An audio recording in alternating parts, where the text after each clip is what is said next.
You have to sometimes make logical decisions based off of what your weaknesses are so that you can then make them strong points.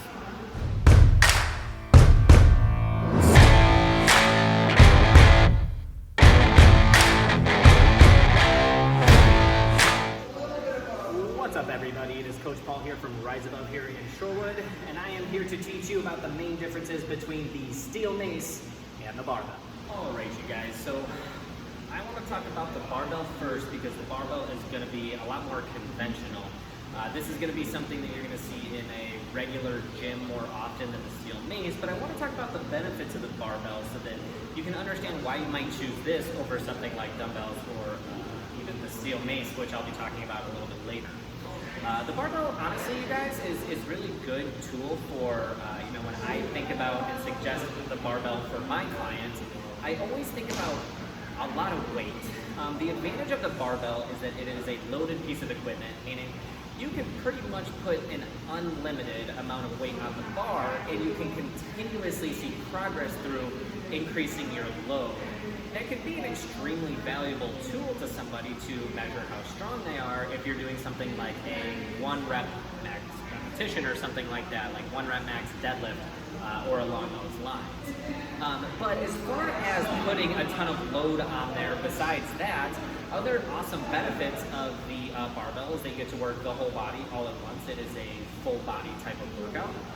But even taking you one step further, they're also extremely versatile. So depending on if you're a power lifter or an Olympic lifter or even just a functional movement training, you can use the barbell for pretty much any of those. Me specifically, like I said, we like to use the barbell for people if we're looking to work them evenly on each side and basically trying to see how much load their body can actually handle. If you are in a conventional gym, I do recommend using a barbell at least a little bit in your routine. Just keep in mind, because it is a free weight, it's a little bit more central nervous system heavy, so just be warned that it does take a little bit more mental effort to use a barbell than a typical machine or anything like that. The second piece of equipment that I want to compare the barbell to is the steel mace. Now, the reason I want to compare the steel mace to the barbell is, if you guys think about it, the steel mace really isn't that different than a barbell. It's basically a long stick with a little bit of weight on it, and really that's all a barbell is too, is just a stick with some weight on it. So what is the main differences between the steel mace, and is it going to be the best option for you to put in part of your workout? Well, in order to answer that question, you have to answer a different question, which is, what are your goals? If your goal is to lift as heavy as possible, no matter what, all the time, I actually wouldn't recommend the steel mace. It's probably not a good option for you, and you might want to stick to barbell. But just because you are lifting as heavy as possible doesn't mean you can't challenge yourself with the steel mace. Let me explain.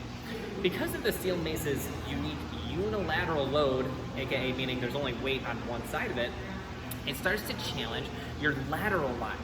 Now, when we start to talk about the differences in planes of motion, the barbell is going to be a straight up and down type of movement, and there's really not much beyond that you can do. You go up and you go down. With the steel mace, however, you can start to access the other planes of motion. For example, if you are doing, let's say, a shoulder press, the natural load being on one side is going to force you to engage your core on the other side. So, if you are having issues with core stability, maybe balance, or keeping the body even, the steel mace might be a really good tool to help you improve your overall body and performance. For example, if you are doing a barbell deadlift and you cannot pull more than 200 pounds because your lateral line core muscles are not strong enough, arguably the steel mace is going to be a really good option for you to help improve that weakness in yourself. So it doesn't necessarily say that the barbell or the steel mace is better or worse than each other. What you have to understand about the equipment that you choose is that it's just a tool.